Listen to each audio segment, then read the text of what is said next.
unfortunately kept away longer than I would have liked to over the past months, but it was for good reason. We were fighting hard in some by-elections where we got some good news in Toronto, in Montreal, and in Manitoba.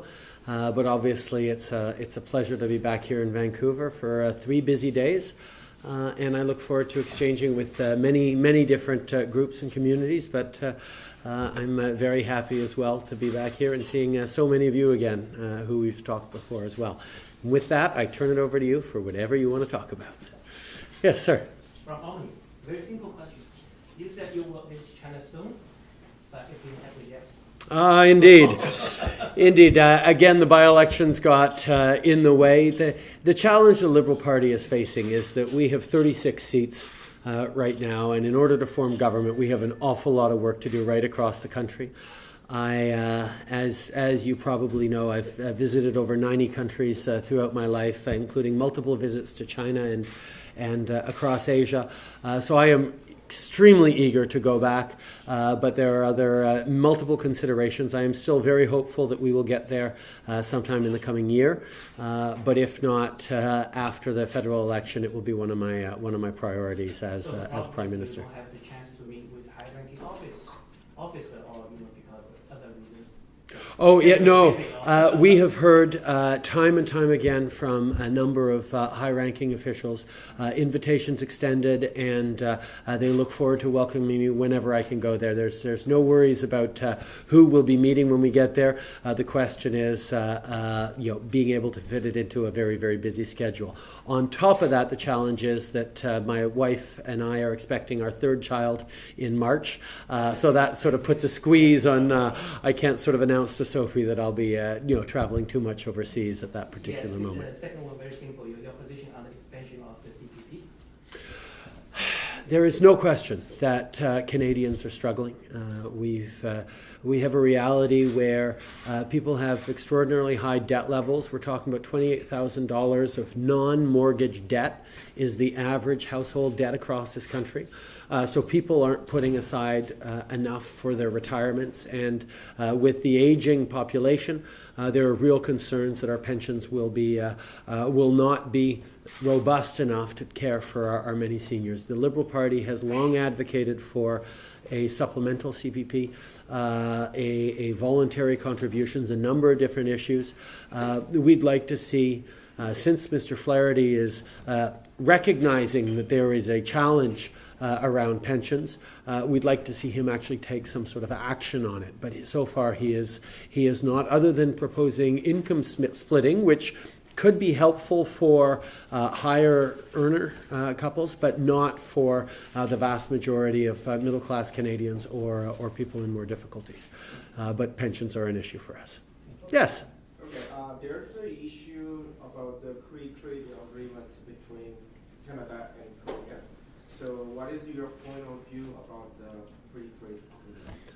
I'm a liberal, so I believe very much in trade agreements. I believe in free trade. The challenge right now we have beyond the difficult negotiating points around the auto pact. I mean, there's cars become a very big issue when we talk about trade between Korea and Canada. But beyond that is the idea of political capital. We have a government right now that spent 8 years working on an agreement with Europe, only to finally hurry it up and sign it at the very last minute recently. What that did, because of poor planning on the government, was create all the focus on that deal, which is a very good deal that we support, the CETA agreement. But we do need to make sure we're diversifying, we're reaching out, and we cannot continue to be stalled on trade. And it's not just about positioning within a global marketplace. It's understanding that trade is good for Canada. When you talk about the fact that jobs in export-intensive industries in this country pay on average 50% higher salaries for Canadian workers than industries that don't export a lot, we need to be signing as many significant trade deals around the world as we can, and that would be a real priority for our Liberal government. Yes? So come next April, there could be cancellations of the ESL programs at the post-secondary institutions. So in your opinion, what's your alternative to that? Should it stay or should it be reformed in Well, again, I'm a liberal, so I believe in immigration. And what immigration needs these days is not just better processing times, better family reunification, shorter delays and timelines, but we also need to make sure that we're offering integration services. And that means language acquisitions, it means ESL, it also means training to be able to get your credits approved, your professional qualifications recognized. These are areas of investment that this government has de-invested rather than spending more. For me, we shouldn't be closing down a single ESL class anywhere. We need to be making sure that people have capacity to develop language and integration skills that are going to be allow them to contribute fully to their future, to their family's future, but also to the future of this great country. So I don't believe in reducing integration services. Victoria Chen from newspaper. Immigration community now are concerned about the lengthy waiting time for citizenship application. Mm-hmm. And right now you must be aware that the number of backlog close to 300,000 applications. And some experts suggest that the government should even increase the years up to from 4 years to 6 years, and for the new requirements for citizenship application. So what is your comment on this to increasing the years? And also, will the Liberal have better management with citizenship application? Yes, the proposal that I'd heard of increasing from 4 years to 6 years, for me, I put it in the category that this government has done a lot of, which is addressing the symptoms of the problem. There's a backlog. Well, all of a sudden they actually deleted a whole bunch of files and the backlog disappeared. I mean, it's a way of making it look better without actually addressing the problem. What we need is an immigration system that works, and in order for it to work, we need to make sure we are investing in an appropriate level of funding to have process officers, to have agents overseas, to have people being able to analyze the files and bring people in quicker. Whether it's on family reunification, which continues to be a priority for the Liberal government. You hear this Conservative government talk an awful lot about the drag on our economy that are bringing over parents or grandparents. Well, for me, it's not about immigrants as workers. It's about immigrants as community builders, as nation builders. And parents and grandparents play a very, very strong role in the community, in raising the grandchildren, in contributing to a quality of life that allows people to work as hard as they do and contribute to our economy. So as a Liberal, we will be investing in immigration. We will be making sure that the backlog and the wait times are reduced, not by tricks and changing timelines, but by investing in the capacity of CIC, of Citizenship and Immigration Canada, to actually process the volume of people who want to come to this country to contribute and build a better world for us all. Thank you, Victoria. Yes. Immigration, there's many policy changes, including eliminate 6 occupations for CEC class. So, do you agree with them? And what do you think would be a better solution? Well, I think one of the things that is really troubling these days is there is a move towards temporary foreign workers. There is a move towards making it more difficult for people to become permanent residents and then citizens in this country. And that's going in the wrong direction for 2 different reasons.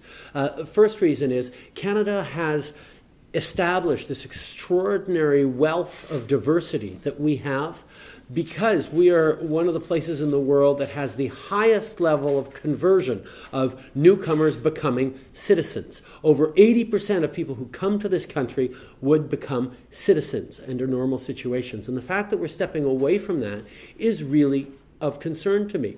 And the fact that on top of that, we're looking at foreign students, people who come to this country to get their education, who live here for years, so they're educated by Canadians, they have tremendous amount of integration, they get to know the place, they get to like the place, they get to feel at home here. We need to make sure we're giving them a solid path to citizenship. So removing categories, whether it's hospitality and service industries or things like accountants, this is a real concern to me because we need to be growing the capacities of this country to play on a world stage against countries that are much more populous, much more economically powerful. And for me, cutting down and restricting immigration is ultimately short-sighted and is not what a Liberal Party is going to do.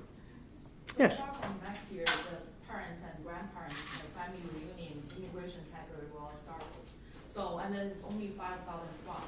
And some may argue that's too limited. What's your position on this? It is too limited. We have a government that has consistently, criticized family reunification, parents and grandparents as being inefficient or not contributing to our economy.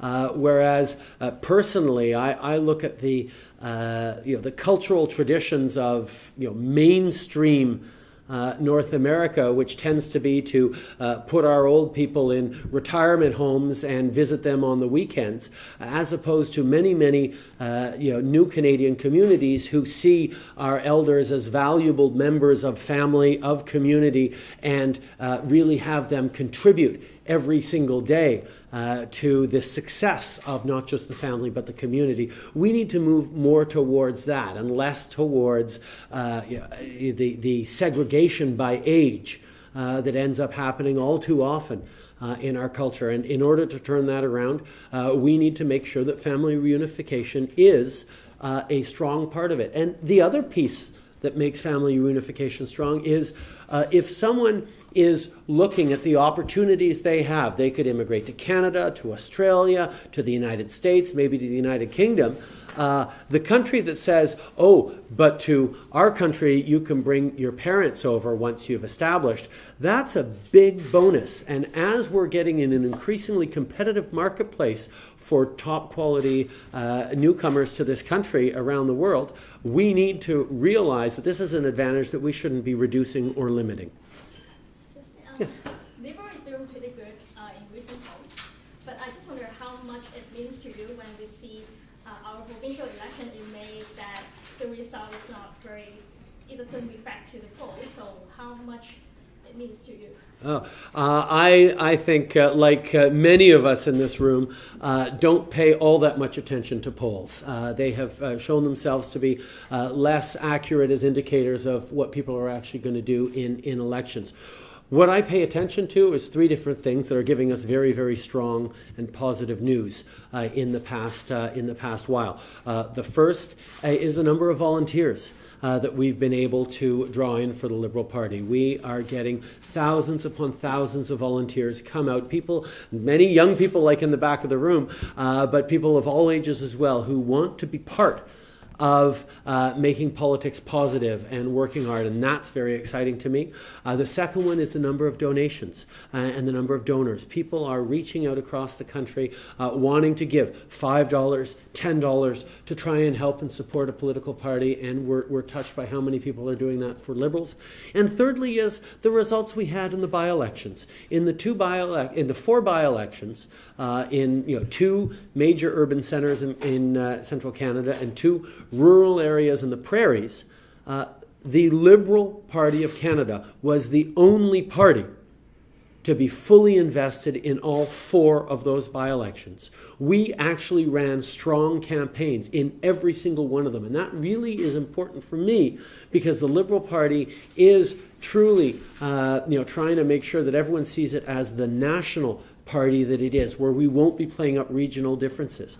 And the response we got from Canadians across this country of positively inclined, interested, but we know there's an awful lot more work to do in order to get there in 2015. But there is room for being optimistic that has nothing to do with whatever the polls say. Yes.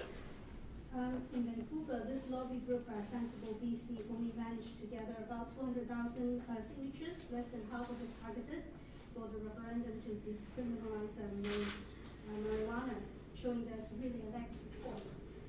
Does it mean that marijuana should never be decriminalized? From the very beginning of my run in politics, I've talked about the importance of making decisions based on fact and evidence. The fact is, in Canada, the current approach on marijuana is not protecting our kids. Young Canadians, teenage Canadians of all backgrounds in all communities are the highest users of marijuana of any developed country in the world. So the current approach is not protecting our kids from the negative impacts of marijuana. What's worse is it is exposing our kids to criminal organizations and gangs. The current approach on marijuana does not work. On top of that, it's financing organized crime and criminal gangs. So we need to take a hard look at what's happening in different parts of the United States, what's happening in different places in Europe or even in South America, learn from the best practices, and learn how to protect our kids from the impact of marijuana. And the prohibition that Mr. Harper has brought in is continuing to defend on marijuana has been shown to not protect our kids, which is why I say let's bring marijuana back into the law instead of outside the law and control it so that our kids in this country won't find it easier as they do now to buy a marijuana cigarette than they find it to buy a bottle of beer. It's easier for them to buy marijuana than it is for them to buy a beer. And that is a proof that this government is failing to protect our children. But just how do you see the low signature rate of petition? What does it mean to you in DC? The low, petition. I think there's still work to do, and as I have said a few times, I'm actually not in favor of decriminalization, because decriminalization still leaves it too under the control of criminal organizations and gangs. What I see is bring it into the law, bring it under the law, control it that way, and prevent our teenagers who are more at risk for marijuana because of their developing brains, prevent our teenagers from having access to it. But this is a conversation that we should continue to have as parents, as policy suggestors, as policy leaders, and as politicians. So related to this question, could you please tell us what's the difference between you and Rob Ford over the issue of smoking marijuana and crack? Because according to the existing law, like you say, they're still out of law. Still it's not legal. Well, I am actually very, very confident that the level, the only reason anyone knows that I smoke marijuana is because when someone asked me that question the very first time, I said, yes, I did. Canadians believe in honesty. They believe in openness. They believe in integrity. And on that level, certainly there's a large difference. But in those two examples you cited, you can talk about the actual difference between the impacts and the accessibility of the various drugs, but I'm not going to get into that. I'm not interested in making a political argument about that. But it does need to be an argument made about the kind of integrity, openness, and honesty that I think Canadians deserve to have from their political leaders, particularly at a time where politics is such a source of cynicism, of negativity, of attacks, and of reasons for Canadians to be discouraged. Last question. Yes.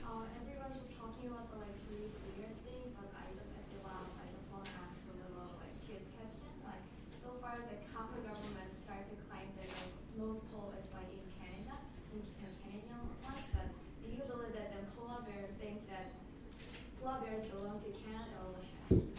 Well, there are plenty of polar bears to go around in the entire Arctic, but I think the question of territorial control over the Arctic Ocean is part of a UN process that is based on what cartographers and geological scientists and experts have to say.